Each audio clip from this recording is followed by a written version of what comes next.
not the వినాలి. time to regret. Why were you born in such a village? Why did you go to such kind of schools? అయ్యో నేను ఇలాంటి గ్రామంలో ఎందుకు పుట్టాను, ఇలాంటి పాఠశాలకు ఎందుకు వెళ్ళాను అని బాధపడే సమయం కాదండి.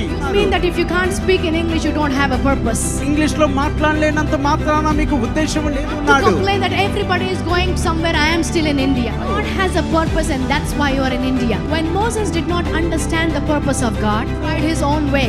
మరి మోషే తన సొంత మార్గమున After that, ప్రయత్నించాడు. for 40 years, he did not hear the voice of God. మరి 40 సంవత్సరాలు దేవుని యొక్క స్వరమును ఆయన వినలేదు. So today, not understanding your purpose. మరి మీ యొక్క ఉద్దేశమును Oh, అర్థం I want a చేసుకోకుండా visa. I want to go out. I want UK. I want US. Be careful. Maybe the voice of God will be shut down in your life forever. దేశానికి వెళ్ళాలంటే జాగ్రత్త, దేవుని యొక్క స్వరము ఆగిపోతూ ఉందేమో నీ జీవితంలో. Are in this nation, in this city for a purpose. And if you have not heard the voice of God, మీరు దేవుని యొక్క స్వరము విననట్లయితే you better hear the voice of God.